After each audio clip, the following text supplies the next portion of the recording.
Okay, it's working. All right, so I've got to press go live as well. Yes, it shows that we are live streaming in your event, in your YouTube, and in my Facebook, It's not come and through. wherever. Yeah, What's that? it's not come through. It has to come through on the event, and then I press go live. Okay. In case this is already live in other channels. All right, I'm going to press go. Hello. LinkedIn. Yep. Now, All right. We're just setting up the tech here, guys. And we should shortly be live on all channels. Perfect. But what's about Clarissa? I keep writing to her on WhatsApp. She can see the messages. So Perfect. I believe she should join very shortly. And we are actively streaming in 2 channels right now.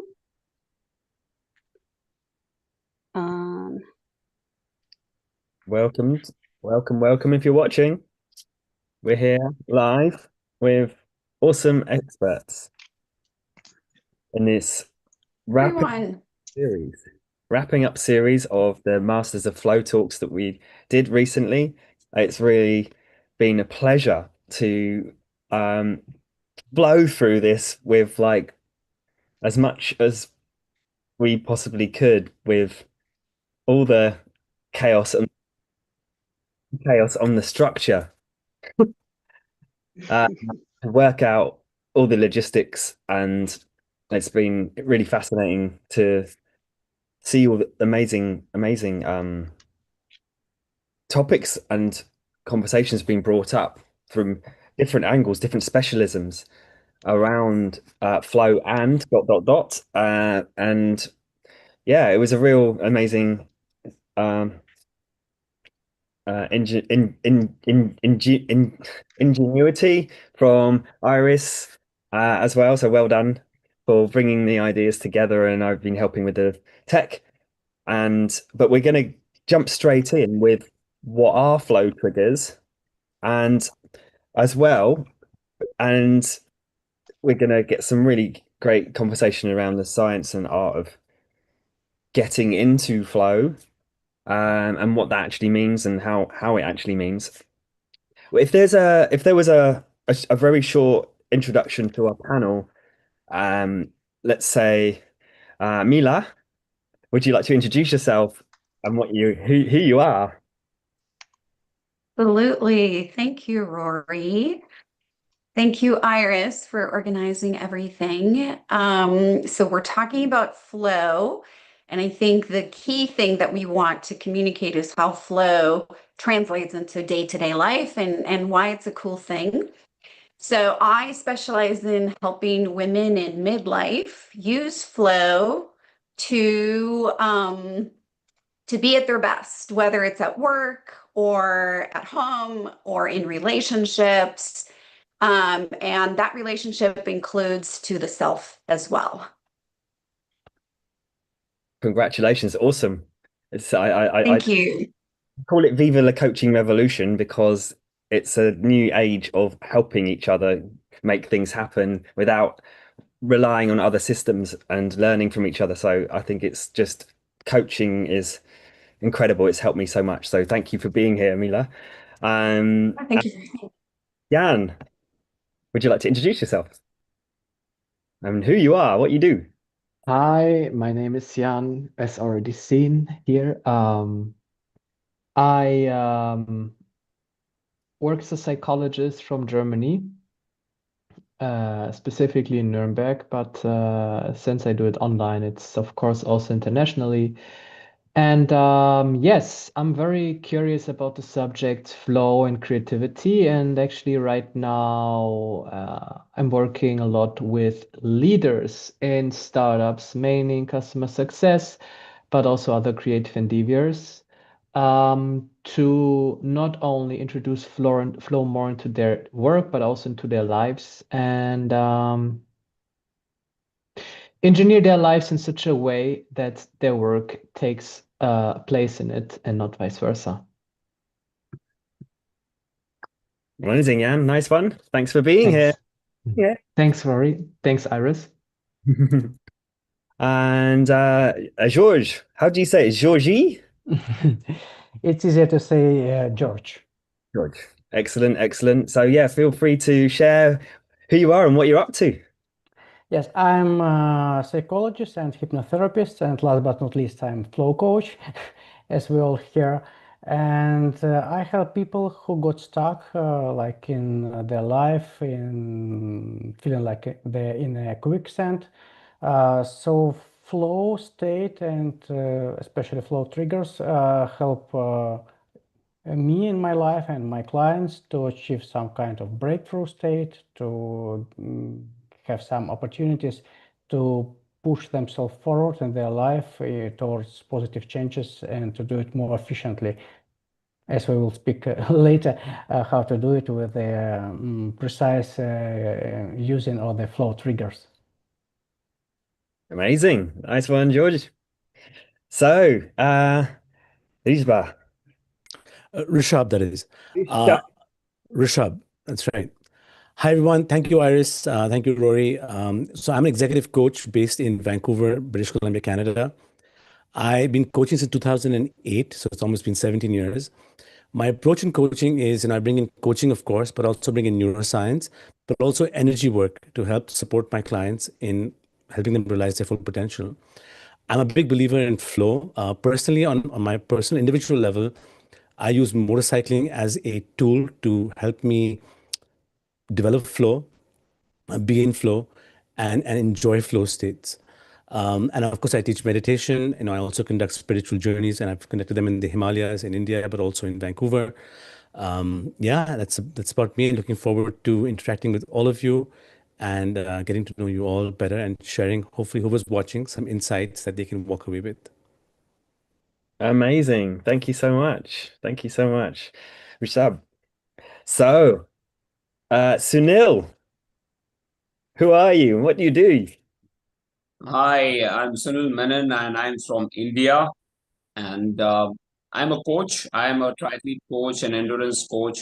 And I've been applying flow states to my clients who want to get into endurance training, how to, whenever they're running a marathon or Ironman event, how to get into a flow state so that it becomes easier for them to execute their plans and enjoy their races. So I've developed few triggers and techniques, which I'm very excited to talk about here. And yeah, let's see how it goes. Amazing. Thank you so much for being here, Sunil. And Thank you. Iris, would you like to introduce yourself? Yes, I love flow. It's been fantastic learning about flow. I've been a corporate executive in communications for over 20 years, working as a consultant as well, and as a freelancer. And the past 6 years, been on a self-discovery journey and started coaching a few years ago in emotional freedom. And then met this wonderful people in the flow coaching journey. And here we are talking and having live conversations and sharing with the world the magic of flow. Fantastic. Fantastic. It's just really exciting to be here with you all. I'll probably mention who I am as well. My name is Rory Lemon. I go by Rory Lemon AID to help online to do with neurodivergent creativity and how to get their projects out there throughout the press, getting through procrastination and into vision aligned business and project releasing.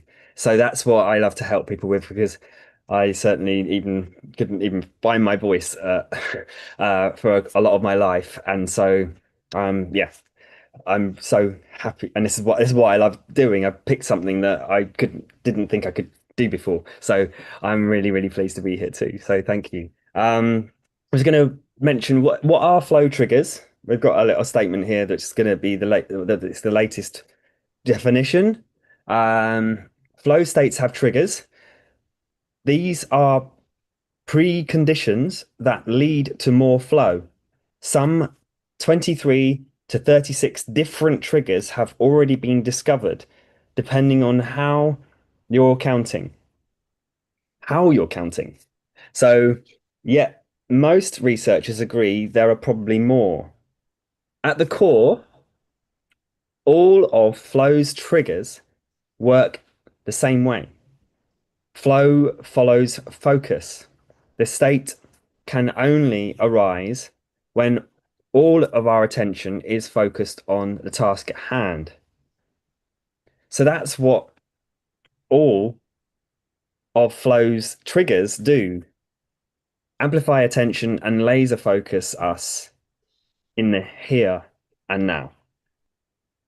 So with that in mind, this juicy topic, is there something, as I just share that, because obviously 23 to 36, there's no point just listing it as a directory because that wouldn't be fun. We get to explore it from our own experiences as well and what lands for us, because that's what makes it give it meaning too. Because there's like so many different ways. I think it's probably be a useful way to explore would be just to how does it mean to you? What's your favorite one? And we can go from there potentially.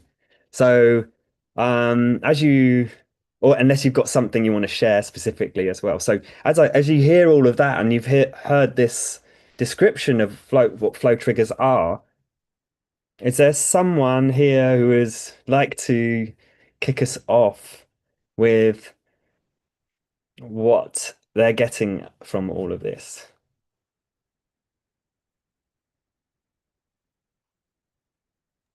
I would love to start actually on something. So I've been thinking a lot about the concept of flow and also how it, let's say, materializes in my personal life. And one thing that I realized is that as humans right now, we are living in such a performance-oriented world. And I think it's probably normal. It's imprinted into our DNA to create something, right? But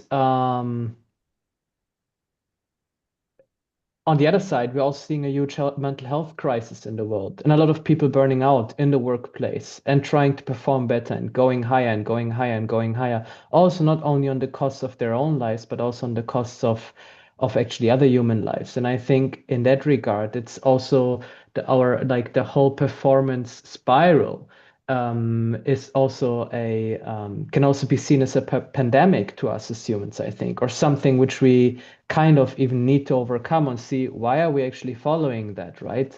A lot of self-worth, a lot of pride linked to that. And this has led me, for my personal life, to the conclusion that flow is not a necessity to us, it's a gift that we can use to create something that helps us to either come more into peace with ourselves, with the projects that we're doing, or with the work that we're doing, but also to connect as a community of humans.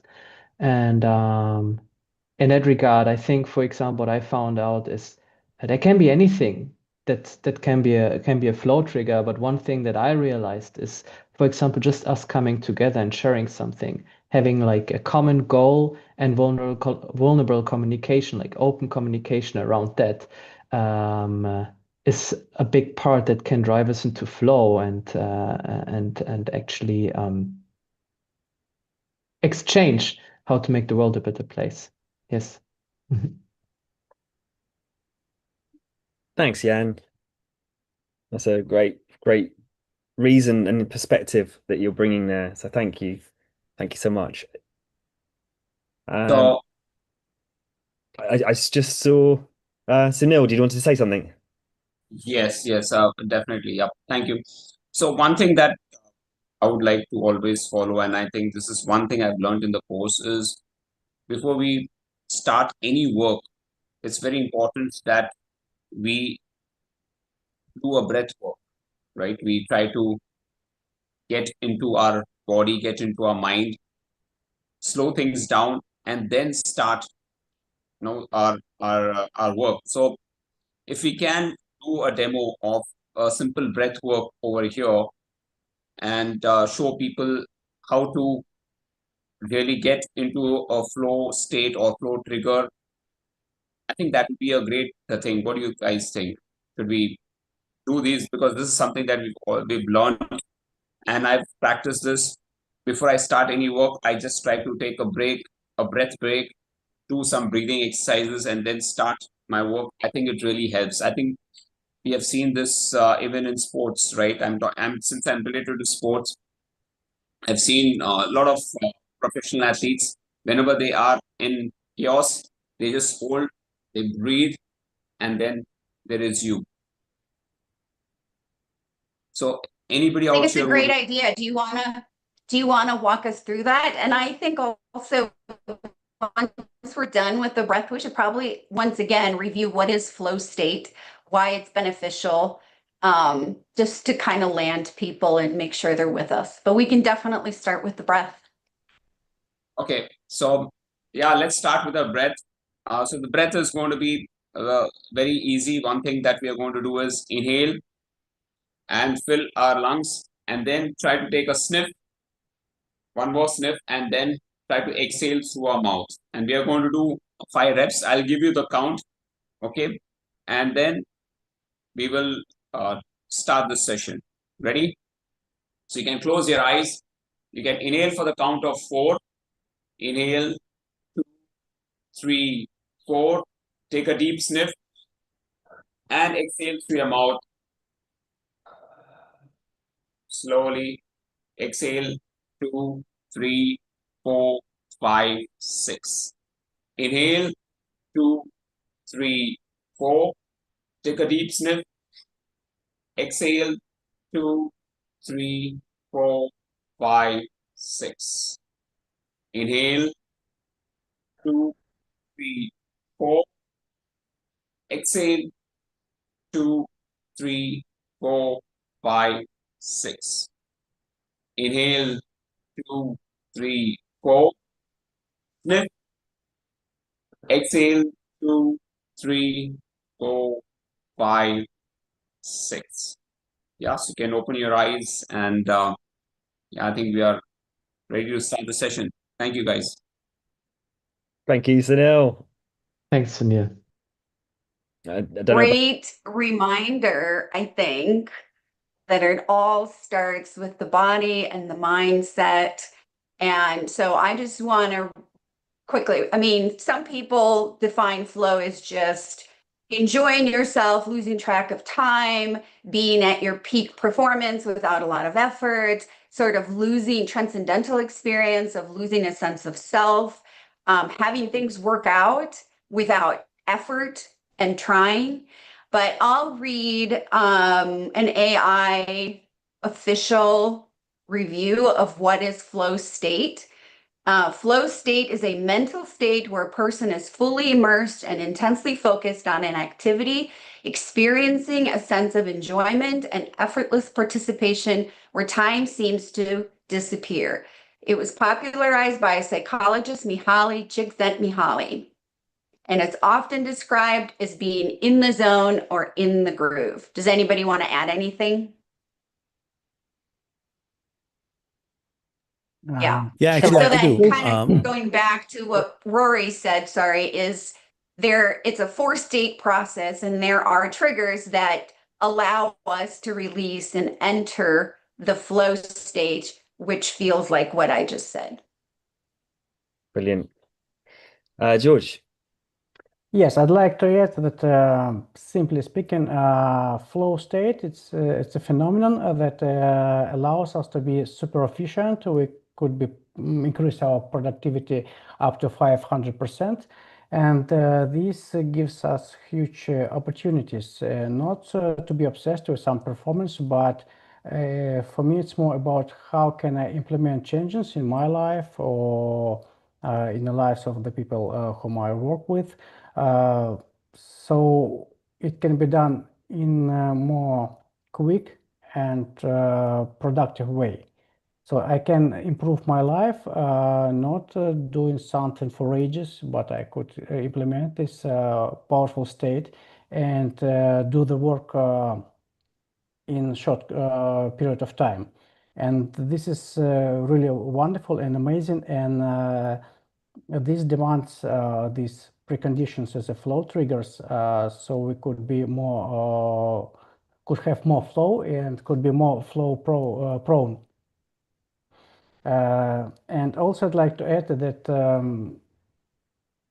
we live in this world as a prediction machine, so we don't react on the stimuli. We have predictions about anything. This is how our brain works, and this is backed up with the strong neuroscience researchers.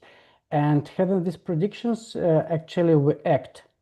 And if we act anyway, because we live in a world of action, we need, it's a good idea to do it more with more benefits for us and to do it more efficiently.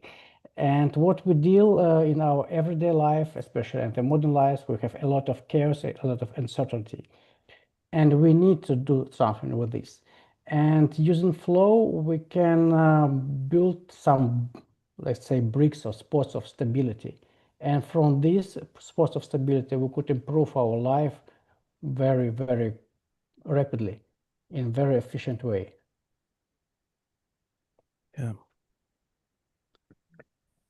Rishabh. So I'll just pose a question, Rory, if you don't mind. Georgiy or George, do you have an example from your own life?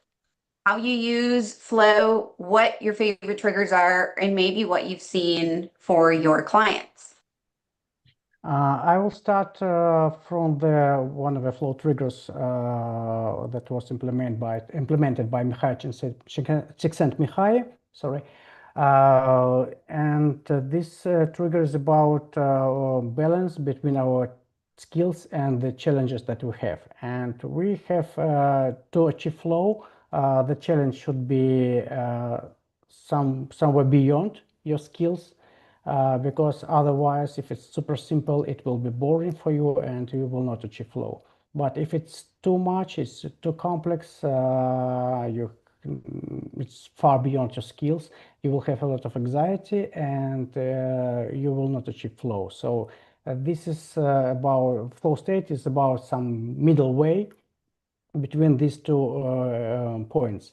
But I'd like to implement to look at this concept from other perspective. From one hand, we have chaos. From other hand, we have order. And if we have too much order, it will be like dogma. So we will not have any changes. We will not perform any activity because we would like to keep this order forever. So it's like a stuck state. You will not achieve flow. And from other way, if you have too much chaos, this chaos will blow you away. So you need some kind of control in this chaos. So again, we go into this golden middle where you can have the flow and where you can deal with the chaos efficiently. Because again, if you want to have some changes, you need to loosen your priors. You need to change your beliefs. So you go away a little bit from the order. And from other way, you go into chaos, but voluntary, consciously, to find some novelty, to find some insights that can be implemented in your everyday life. And this is other way that I would like to offer you to look at the flow state. Thanks, George. Yeah, if I could Do you add have an something example? Yeah, go ahead. Sorry. Should I go ahead? Should I speak? Yeah. All right. So yeah, so adding to what Georgie and everyone else said, I think, one of the first things that I was going to mention was to, of course, to give reverence to Mihaly Csikszentmihalyi, who kind of discovered flow state. I mean, but the point is that I think as humans, we all have that ability to be in flow. It's a way of being. It's a state. We all have happiness. We have, Jan, as you mentioned, mental health crises that are going on. So flow, the way I look at flow is a great